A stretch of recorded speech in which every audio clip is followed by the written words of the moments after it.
and welcome. My name is Rachel Zinberg, and I am the president of Catch. And I'm so glad that you were able to reserve time this afternoon for yourself to learn about self-regulation and how it can help us be calmer and more centered parents. A little bit of housekeeping before we start. This will be a physical practice, not just a talk. So you can feel free to close your eyes if you'd like. You can keep your camera on, keep your camera off, whatever feels good to you. Then Jacqueline is going to talk a little bit more about co-regulation, and then we'll have a few minutes for questions at the very end. And now it is my pleasure to introduce you to Jacqueline Vlietstra. Jacqueline became a yoga teacher in 2010 and has specialized in yoga for mental health since 2012. During her years as a yoga instructor at a national eating disorder clinic and in her classes in addiction recovery treatment, Jacqueline has taught at all levels of care, from residential treatment to day programs to specialized outpatient groups.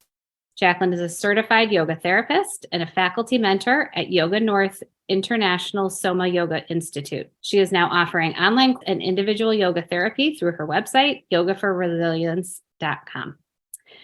One of the most fun parts of this for me today is to share that Jacqueline is also my sister.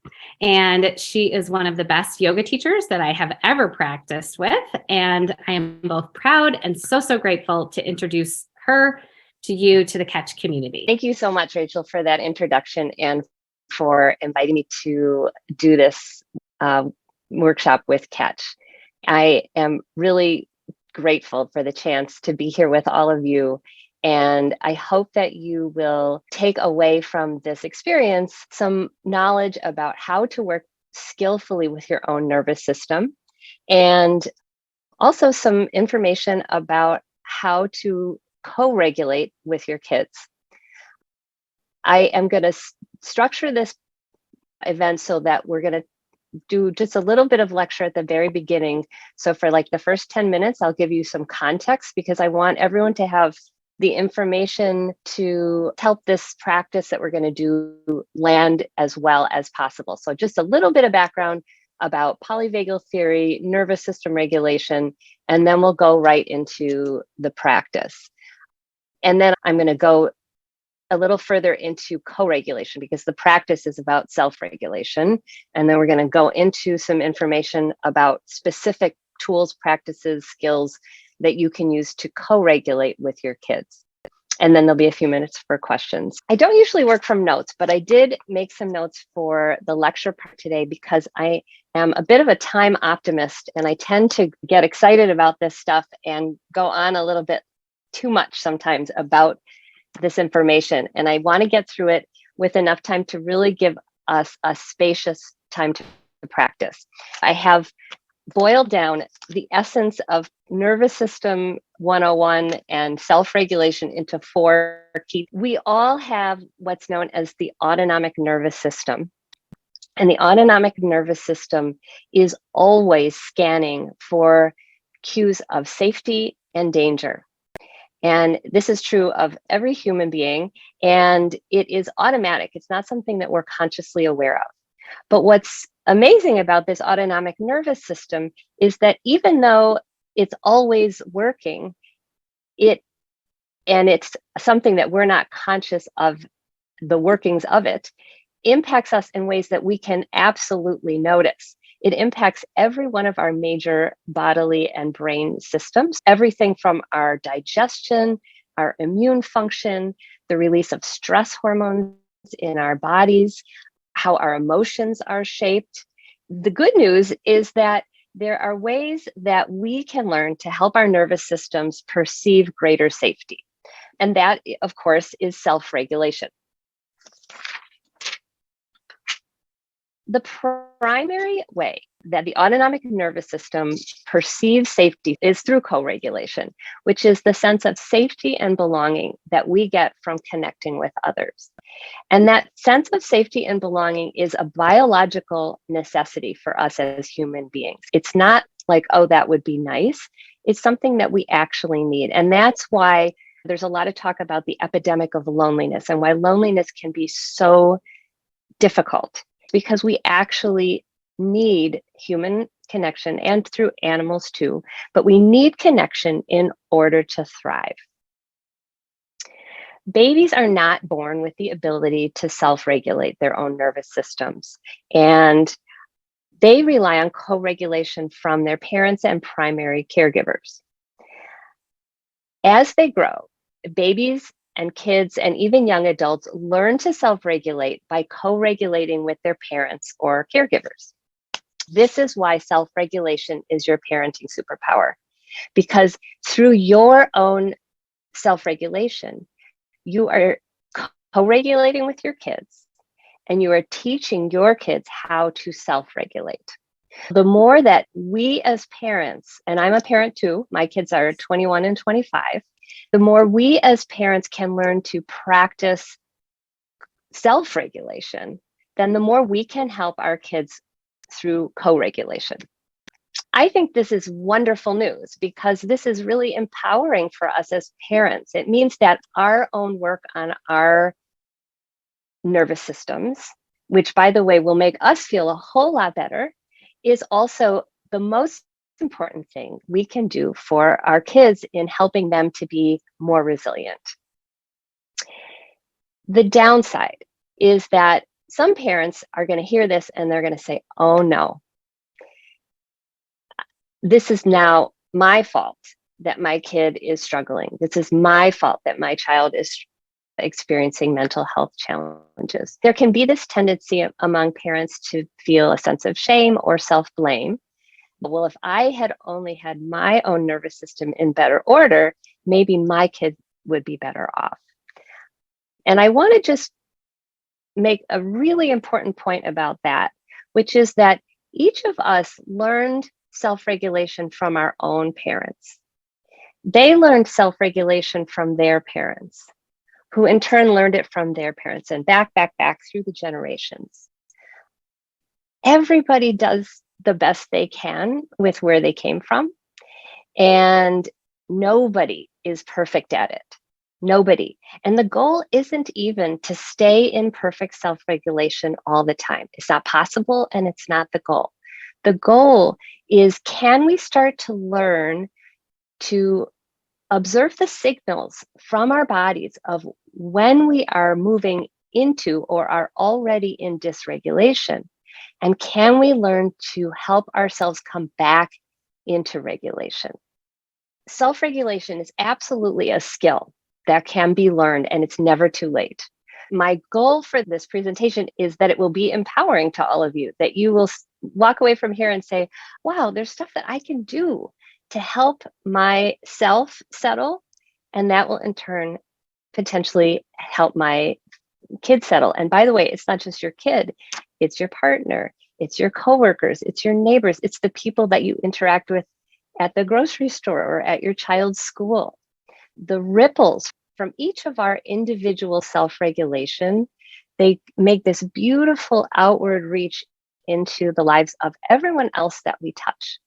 And we don't have to be perfect at it. There's a wonderful author and practitioner named Deb Dana. She took polyvagal theory, which is what this is all a part of, and started really applying it in the therapeutic setting. She says that if you can just get it right, meaning can you be regulated and co-regulate with your kid? If you can get it right 30% of the time, that's okay. I loved that because, wow, I mean, 30% is not very much. That's enough to give your kid that foundation of safety and security that they need. And so when you're having a difficult parenting moment and you think, I wish I hadn't said that, or why can't I get this right? Just remember, oh, I only have to do 30% and that's enough. Now, of course, the more we are able to work it with our own nervous system skillfully, as I said earlier, the better we'll feel. And so I'm not saying stick with 30%. I'm just saying don't feel bad if things are not going swimmingly. We all really do the best we can with where we are. And I think it's so important to have compassion for our own messy humanity. I'm not perfect at it. Nobody is. We just do what we can. My last point of this lecture part is 80-20. So remember 30%, and then here are two more numbers to remember, 80-20. The vagus nerve is a collection of nerves that go from your head, your brain, all the way down through your organs and into your body. It is how our autonomic nervous system is communicating from one part of the body to the other. 80-20. Even though we think our brains are in charge, 80% of the information that's going on this highway of information back and forth, regulating every aspect of our experience, our sense of safety, our bodily functions, 80% is going from our body to our brain. Only 20% is going from our brain to our body. And yet, most of us live as though it's the opposite, that our brains are in charge. Most of us live like 20-80, right? Where we think our brains are doing about 80% and maybe our body's got 20%. That's just not the case. I think that's so fascinating. And of course, as a yoga teacher, as a yoga therapist, I've seen this in action and I understand it from that yogic perspective, that what we do with our bodies matters tremendously to how we feel, to our overall sense of well-being. We're going to turn to our practice in just the foundation then for building greater self-regulation is going to be with our bodies. And in particular, it's going to be our ability to start increasing our mindful awareness of what is happening in our bodies. That's a pretty countercultural thing to do right now. We're living so much in our heads. And so if you took nothing else from this experience today, I guess what I'd want you to leave with is this understanding that shifting your awareness into your body in whatever way feels safe, comfortable, available to you. And we're going to do lots of different options and practices so that you can see what works for you. But the more you can do that, the more you can build the foundation for your own nervous system to be well regulated. Okay, now we're going to move into the practice. I'd like you to get comfortable in your chair. This practice that we're going to do right now is a self-regulation practice. The first thing that I'm going to invite you to do, and everything we do together today is, of course, optional to your comfort. And if I'm doing something with the group that doesn't feel right to you, then you just skip it and just listen. Maybe look out the window for a minute, take a break. You can always come back. What we're going to do first is just take a little internal check-in, and I'll guide you through that. You could either close your eyes, or you could keep watching me, or you could just let your gaze rest someplace that feels neutral in your space. Totally up to you. The invitation is to just notice, how do you feel right now? And that's kind of a very broad question. You can just let that question kind of percolate for a second without any agenda. And then let's go to the brain. Let's go to the mind and ask the question, how's your mind right now? Are you present? Are you thinking about your to-do list or something else that's on your mind? Do you feel engaged? Do you feel anxious?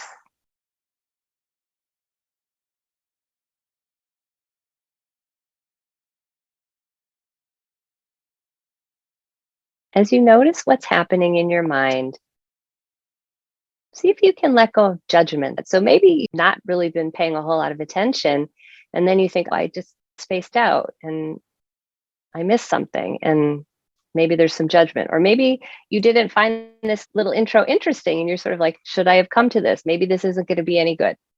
Whatever the thoughts are, let them be. Just notice the mental landscape. And then invite yourself to shift your awareness into your body. And just notice, especially if you're feeling emotions like anxiety or depression, excitement, whatever it is that you're feeling, can you notice Where and how are those feelings showing up in your body?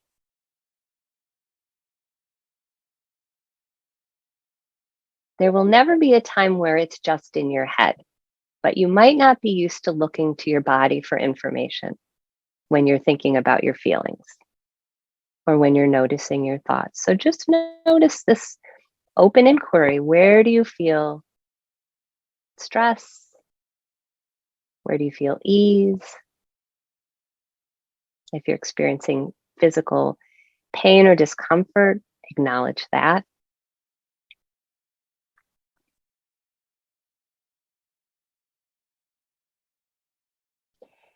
And then invite your awareness to your breath. Just notice without any effort to change it, just notice the feeling of breathing in and out. No need to control it.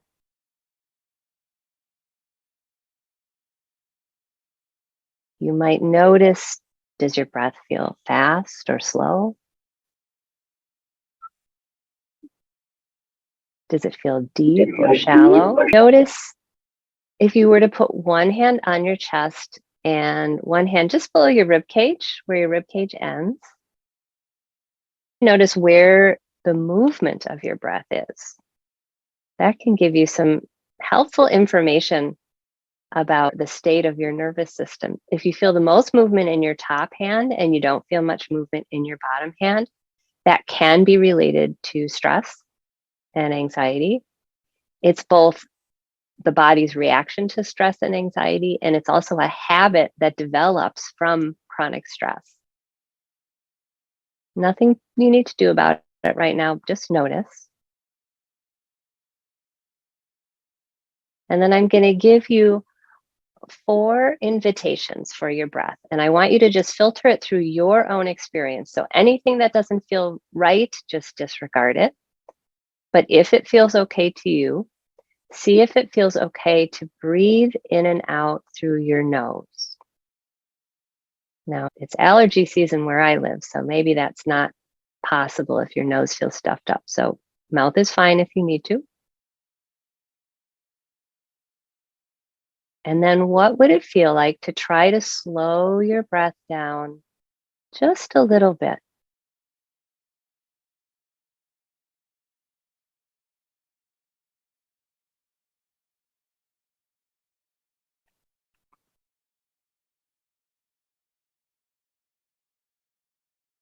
And what would it feel like to make your breath a little easier? So when I say easier, think less effort, because sometimes when we pay attention to the breath, it gets kind of big. So what if we just let it be subtle, subtle and effortless?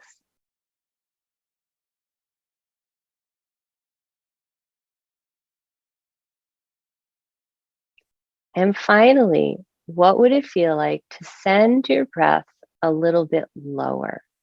And so if you do have one hand on your chest and one hand on your abdomen, can you let the top hand become a little quieter?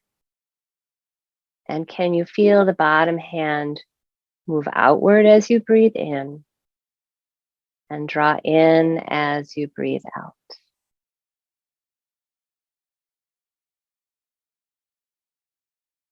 Remembering that everything we're doing is invitation, a suggestion. Some people will find the breath is a difficult place to start. And if that's the case, then you just let it be. But for others, the breath can be a wonderful way to consciously work with your autonomic nervous system. What we're doing right now is subtle breathing, diaphragmatic breathing. And if it is landing well for you, it can be a wonderful way to work with self regulation. Okay. So you can let your hands relax. Just feel your feet on the floor, the support of the chair beneath you.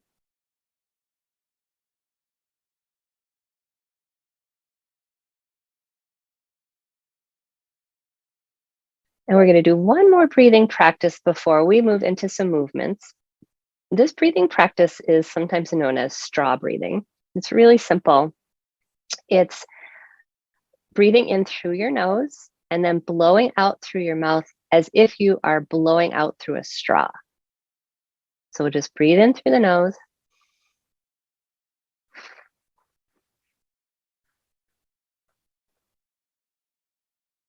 Breathing as long in and as long out as feels right to you. What that straw breathing does, go ahead and continue, is that it lengthens and extends the exhale. When we lengthen and extend the exhale, that can be calming to the nervous system. So a couple more like that.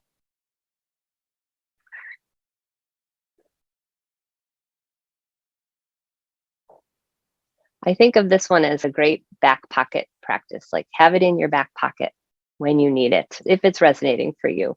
When you feel stressed and things are kind of chaotic, maybe you're struggling to connect with your kids, just take a few breaths, and teaching them this breath would be a nice option as well, something that you can do together.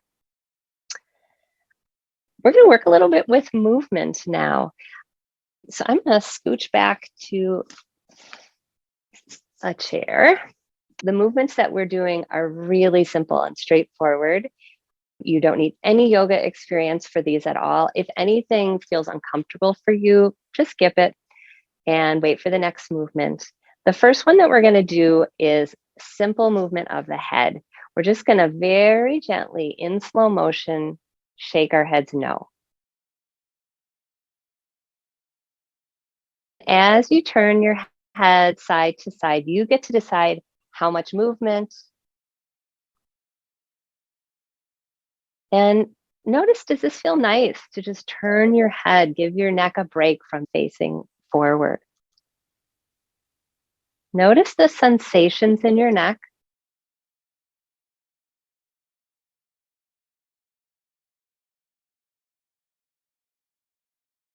Ideally, we want this to feel really welcome. So only doing what feels good. And then come to center and now nod your head in slow motion. As you tilt your chin up, you're going to feel sort of an opening across the front of your throat. And as you drop your head down, you'll feel a nice stretch on the back of your neck to your comfort.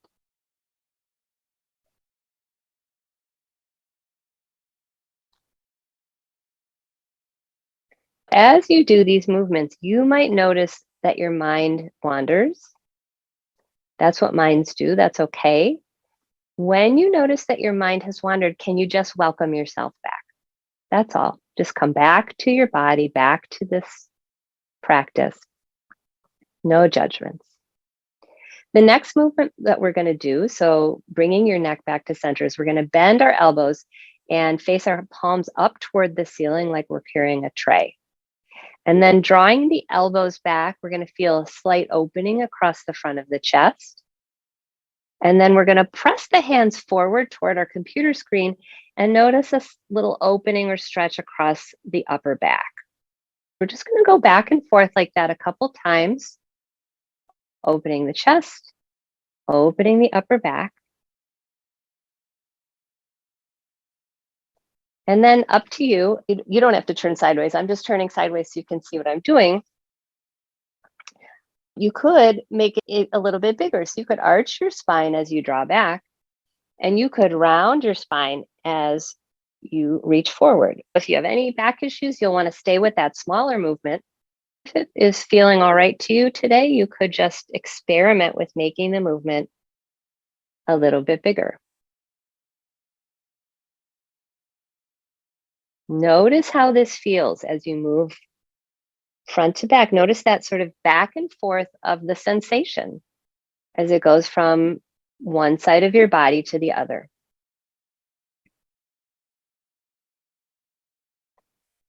And then you can come back to a neutral spine. And now we're going to hinge at the hip creases. If you were to march each one of your legs up and poke your fingers in here in your hip creases, you'll feel where your legs meet your pelvis. We're going to bow forward or hinge forward with a neutral spine and then come up to seated. So this little tick-tock forward and up. If you spend a lot of time at your desk for work, then these movements can be a really nice way to give your body a little bit of a reset. Just tick-tocking forward and up.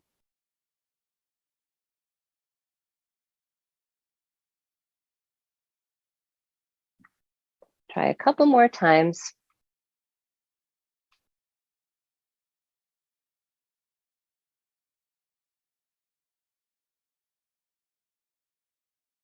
We have a couple more movements that we're going to do from seated.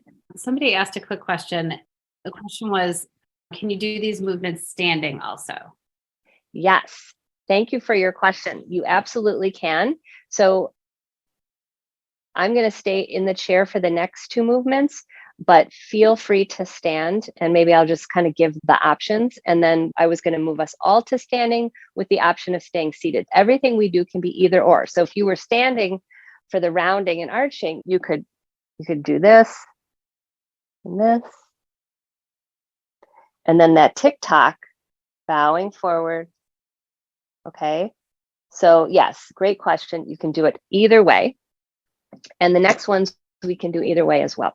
The next one, think about just bring your awareness into your shoulders and draw your shoulders up toward your ears. This is where a lot of us hold tension. Hold your shoulders up here and then slowly, with control, let your shoulders melt, melt, melt. You might notice some bumpiness. It might be hard to actually control it. The bumpiness is great information. It tells you that you are holding extra tension there and that your muscles up there actually may have forgotten how to fully release. We'll do this 2 or 3 more times and you can move at your own pace. Staying with that last little bit of release at the end.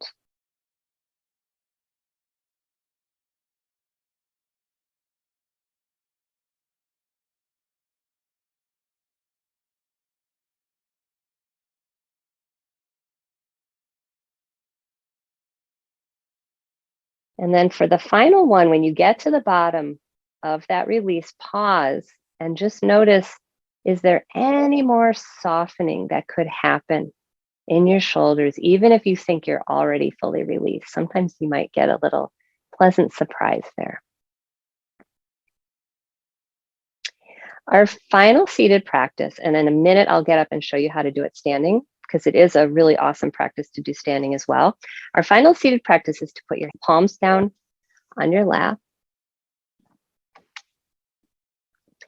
and slide one hand back towards your hip crease and the other hand toward your knee.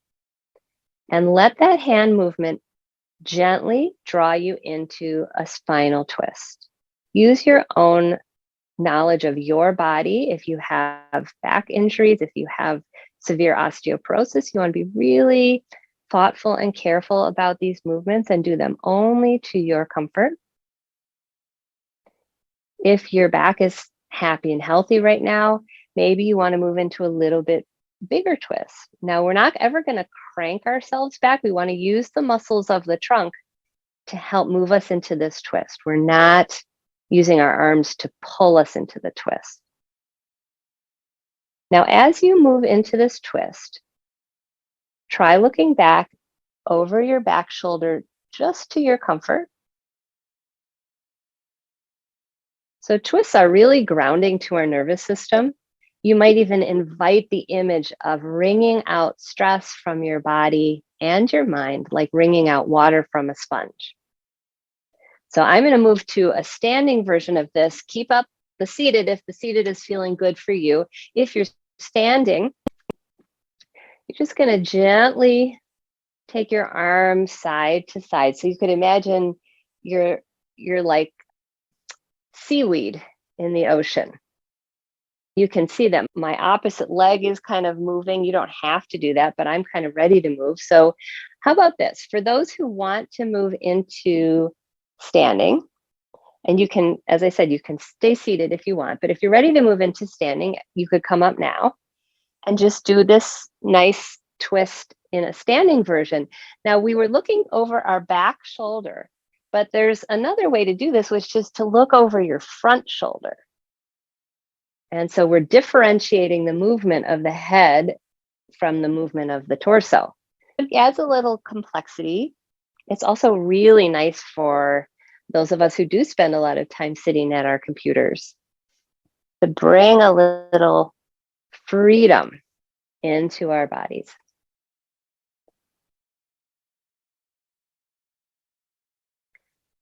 Good. Go ahead and come back to stillness and just let your arms hang for a minute. And I'd like to invite you to come back to that internal check-in. It'd be really interesting to notice, has anything shifted for you since the very beginning? And again, we were looking at our minds. We were noticing tension, ease, and other sensations in our bodies. And we were noticing our breath. So you could just observe, does anything feel different? No agenda, just curiosity.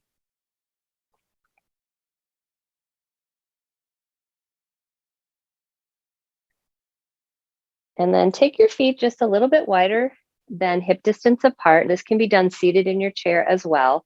We're going to rock side to side. Working with balance is a really helpful way to regulate the nervous system. What I like to do when I'm doing this rocking practice is to invite people to move to the comfortable edge of your balance. So just as you're leaning over to one side and maybe you're starting to feel a little wobbly, and then come back through center and feel that moment, that split second when you're equally balanced on both feet, or if you're on your chair, then both sitting bones, and then go ahead and rock in the other direction. You can play around with this. You might eventually lift one foot off the floor. If you're like me and you are in a tiny attic space, you might have a lot of low walls you could lean on, or you might want your chair to help you with balance. But you don't need to go too far into the lean. You just want to experience that shift of your center of gravity, that sense of coming back to the center, and then moving away from your center once again. And we'll do this just a couple more times in each direction.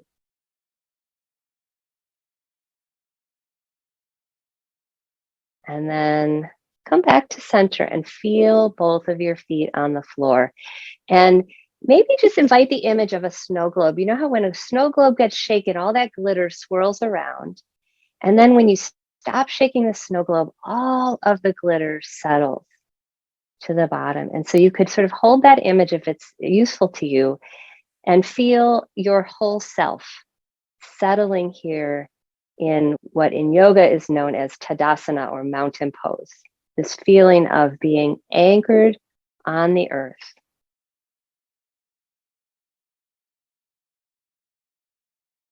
Mountain pose is a great grounding pose. It's so simple, just standing on your feet, but it's standing with attention and awareness.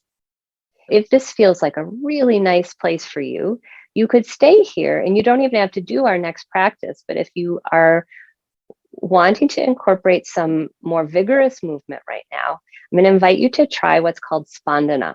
You can start by shaking your hands, and then get as vigorous as you like with that shaking. Now, it could stay just in your hands, or you could let your hands hang and start shaking your whole body. Let it filter through your system what feels good. If you're shaking your body, you could even do a little rocking or movement, or you could stay facing forward. Here's a little experiment for you. If you're feeling agitated, stressed, anxious in general today, you might slow the shaking down and just notice what it feels like to be slower. If, on the other hand, you're feeling stuck or lethargic or down or depressed, what does it feel like to be quicker? Even if you're feeling pretty neutral today, you could try both and just notice how each one feels for you. And maybe the sensation will tell you what you need. And then we're just going to slowly, whenever each of us is ready, and you get to just be your own guide here, we'll come back to stillness when we're ready, and then pause and notice the echo of that spandana through your system. Maybe your heart is beating a little faster. Maybe just feel this sense of energy moving through your body. We're going to do another practice now that involves rhythm. And for this one, I'm going to get a little closer. So I'm going to bring my chair back, but you can stay standing or sit, whatever you prefer. And the invitation is to cross your wrists over the center of your chest and let your hands be just below your collarbones. We're just going to tap one hand in the other, an alternating rhythm.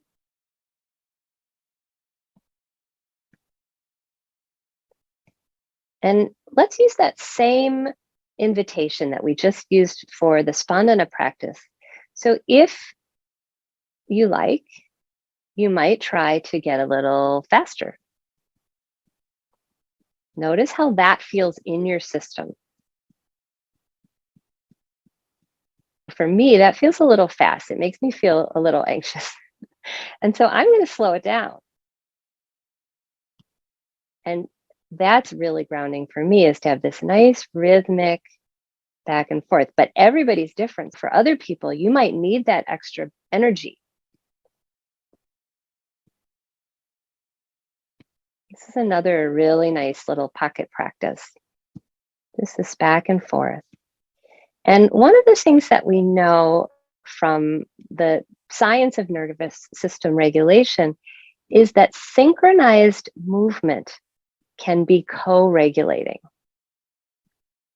If it feels like something you'd like to try, you could match your pace to mine. I'm going to get even a little closer, and we could just do this together.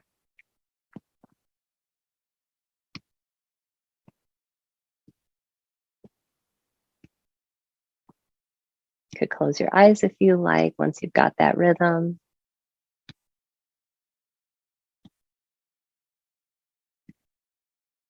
And then when you feel complete with this practice, you could just let your hands rest here. Just feel your breath. Maybe you can feel your heartbeat.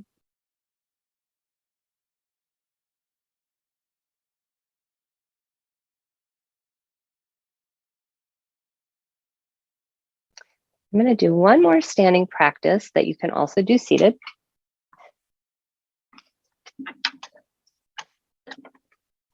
And this is going to weave together movement and breath. We're going to bring our hands together in front of us. This is known as heart center in yoga. And then we're going to sweep our arms up. Now, depending on your shoulders, you might want to keep your arms low if you have any shoulder issues or pain. If it feels okay, you could take your arms overhead. And then once your arms get up to whatever height they're going to go, just bend your elbows and bring your hands down as if you're sort of smoothing the air in front of you down. If you were not taking your arms overhead, it would look like this. You take your arms out to the sides and then hands down. Okay, so choose for yourself. And now, as we do this movement, we're going to feel what it would feel like to synchronize breath and movement.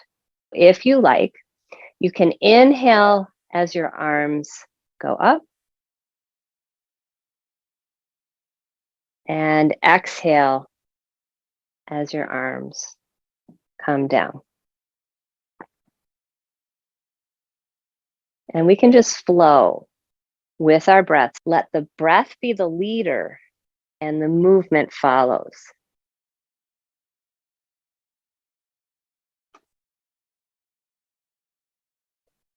If, based on the last couple of practices, you are sensing that you need more energizing, then take a little extra time with sweeping your arms overhead. Our inhales are energizing. If it feels like you need more settling, more grounding, more calming, then you can take a little more time with your exhales.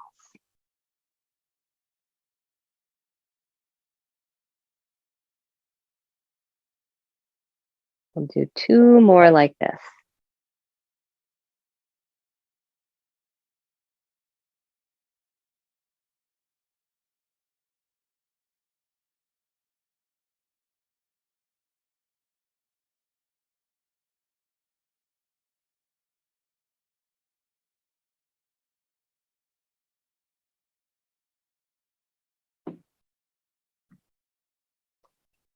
If you prefer to stay standing, feel free to do that. I'm going to come back to my seat. Now would be a good time to come back to seated if that is your preference. Oops.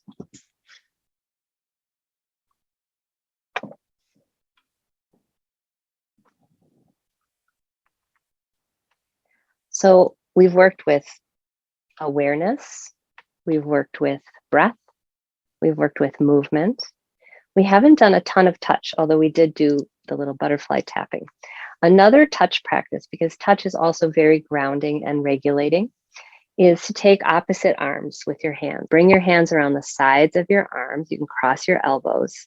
And, it could be opposite elbows, it could be opposite shoulders, whatever feels comfortable to you. And settle here for a moment. You can always release if you prefer. This can feel pretty grounding. Interesting thing about touch is that even though mentally I know these are my hands that are hugging my arms, my nervous system doesn't really get that. So my nervous system can perceive this as a hug. It can perceive this as safety. I'm just using touch now for a really easy form of self-regulation. And, if movement was resonating for you, you could come even back to that little rocking. Or if you're finding, nope, stillness is really nourishing me today, then you could be still.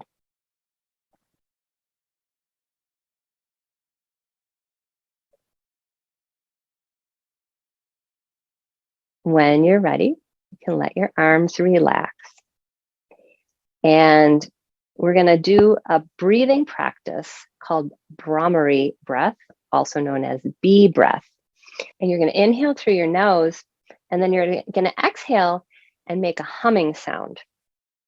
And I don't know why this is, but sometimes when I do this on camera, the sound cuts out and it sounds like I've stopped. The invitation is to do it for the full length of your exhale.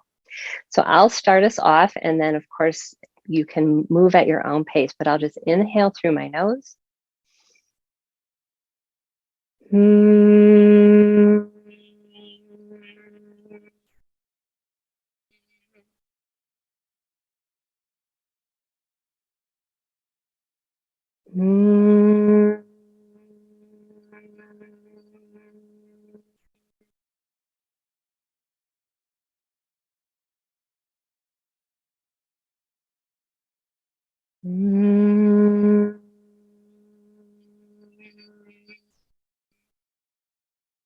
Two more like this on your own.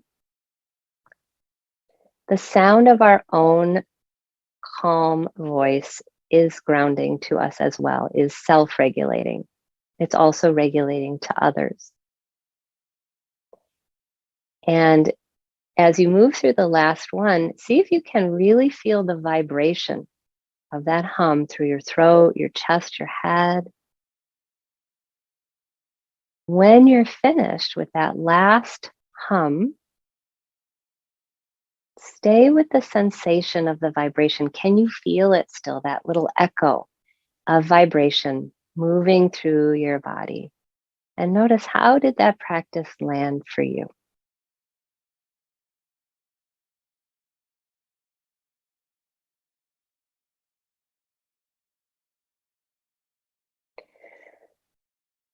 Our last touch practice is going to be a little bit of self-massage. And what I'll invite you to do is, I'm not going to do it because I don't want to dislodge my earbuds. Take a finger or two and rub up and down right in front of your ears, that space just in front of your ears. You choose the pressure and the pace. then go around behind your ears, and just behind your earlobes, there's that bony part right behind your earlobes. Rub up and down there.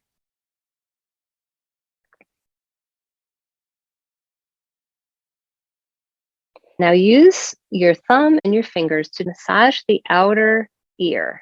You're going to take your fingers to the top of the cartilage of your ear, and to your comfort, rub all around the outside of your ear and then down to your earlobes.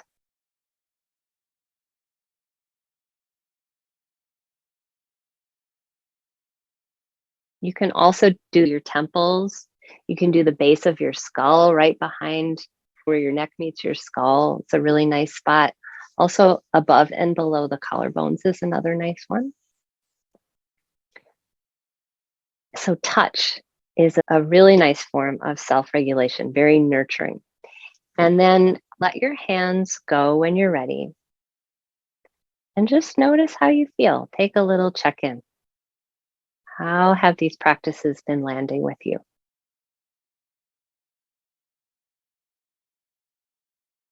And then someone's going to put up a picture, because nature is grounding for us as well. And I have a picture that I wanted to share with you.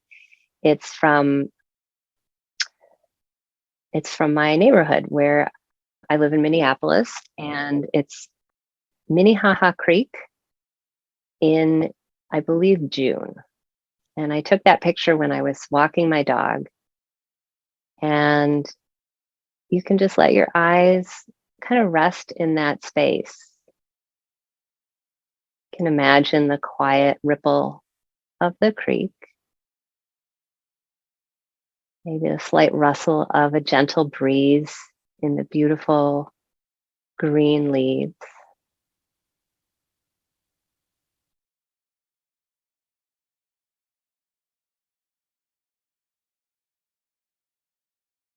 Maybe imagine your feet on the earth.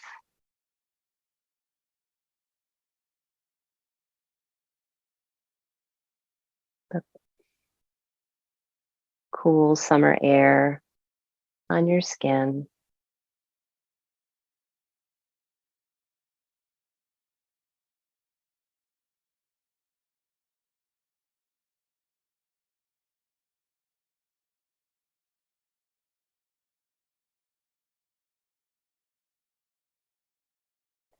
If this picture is, if you find that it is self-regulating to you, then you can stay with your gaze on the picture for the next couple of minutes. If not, or if you are ready to close your eyes, we're going to do just a couple more minutes of a little bit of guided practice. So up to you if you want to look at the photo or turn your attention inward. I'd like to invite you back to that initial scan that we did and that we've repeated throughout our practice.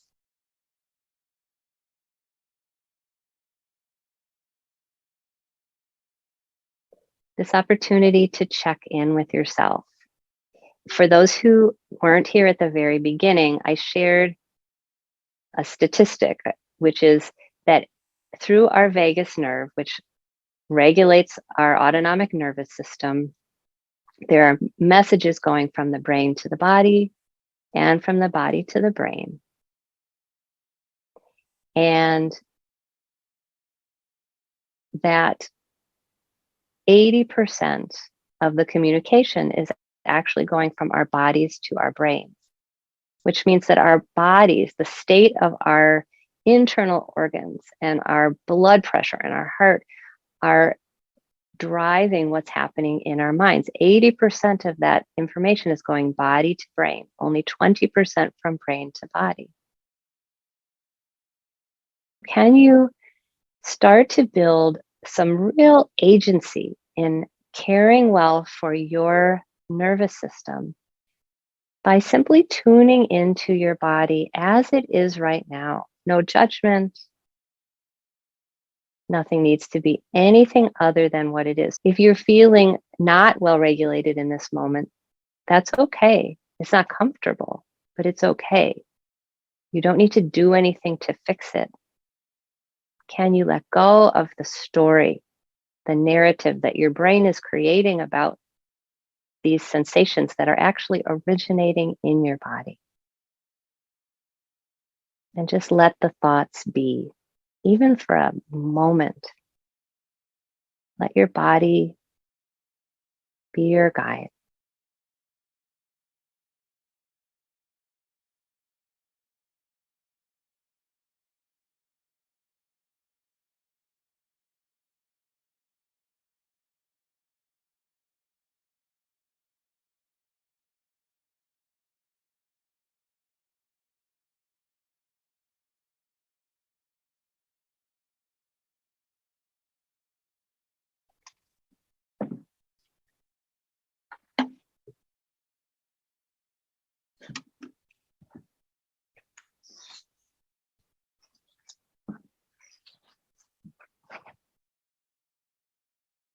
Okay.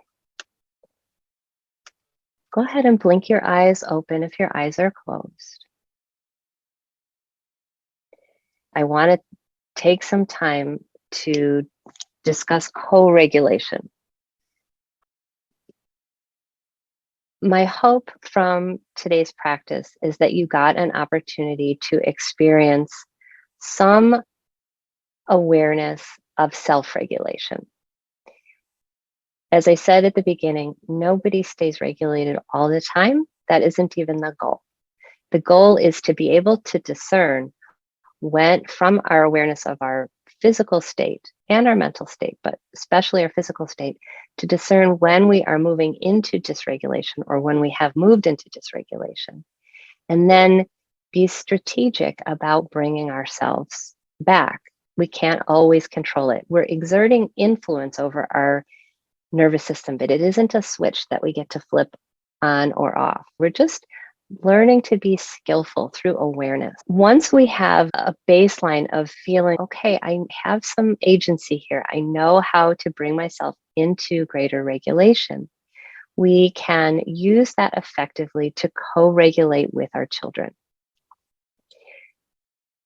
I want to make sure to say that co-regulation is not pretending everything's fine when it isn't. It's not just putting a nice face on things. If that is a strategy that was used with you when you were a child, if that's a strategy that you have found yourself using with your kids, it's something to be curious about and something to work with.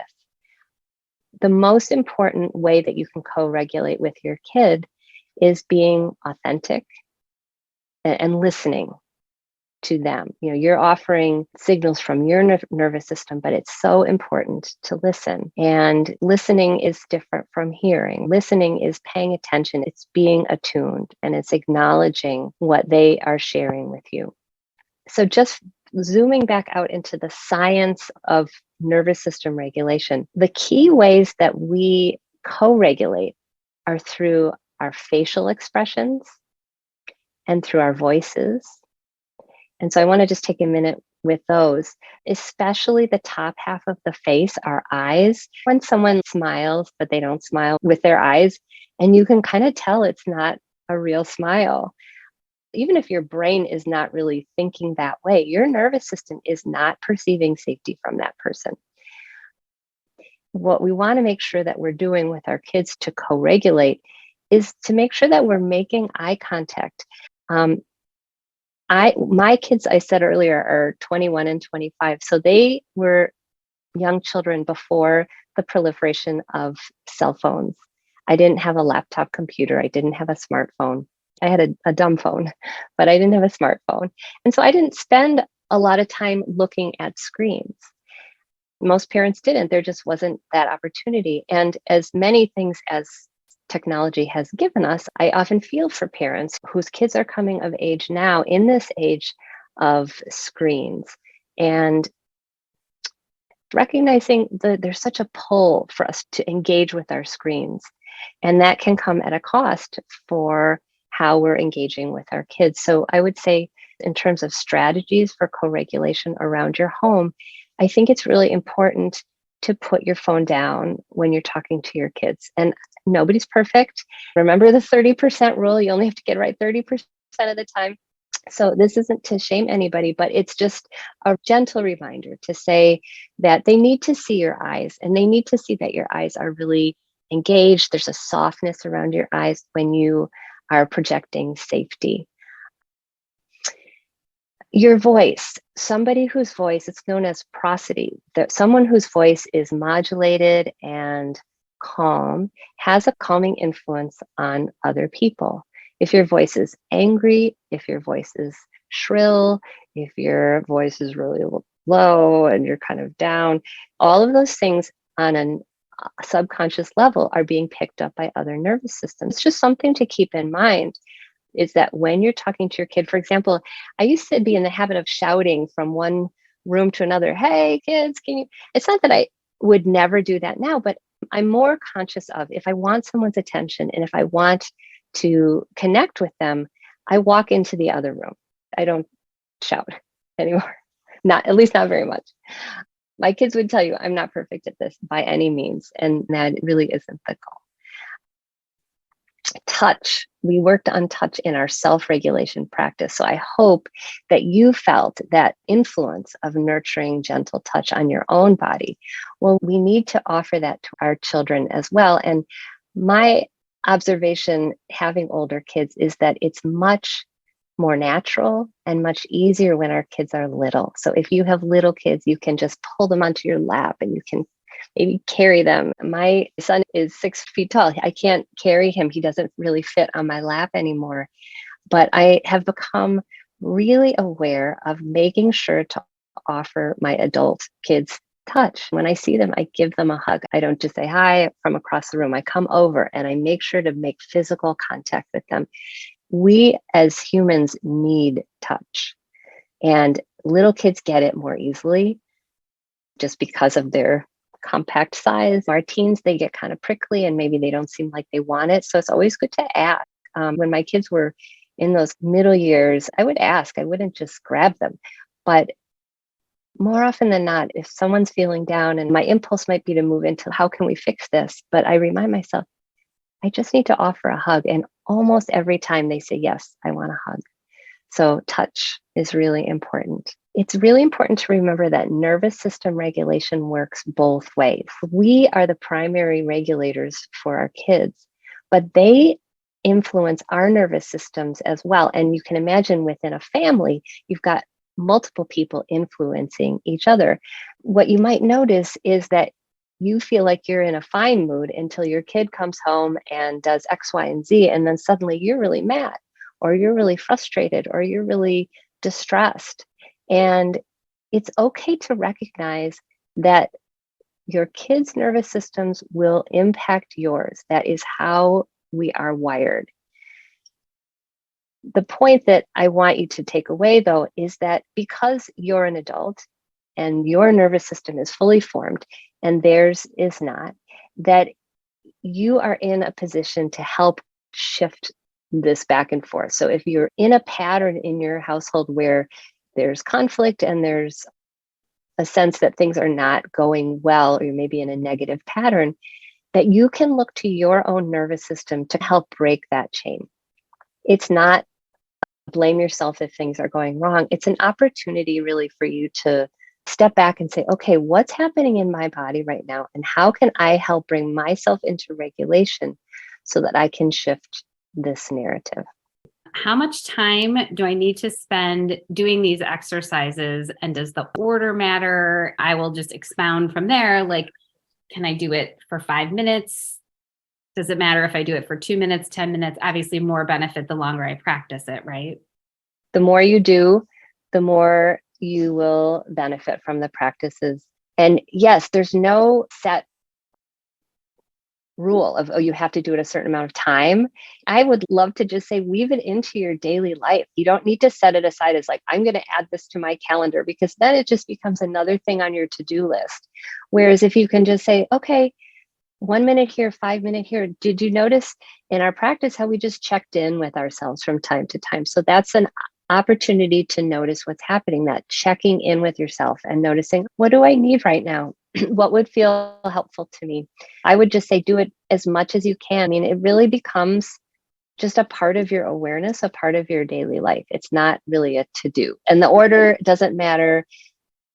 I just scratched the surface on things that you can do. I should point out, I'm offering a drop-in class on Wednesdays at noon. So if you're looking for more resources, you can go to my website and sign up to come to class. Jacqueline, thank you so much. This was incredible. It is such a pleasure. Thank you so much. And thank you so much. Try to implement this into our real lives. Thank you, everybody, for joining us today. In May, it's Mental Health Awareness Month, and we are celebrating with a number of different programs. We look forward to seeing you. We hope that you'll join us for as many as you are able to join us for. And again, Jacqueline, namaste. Thank you so much.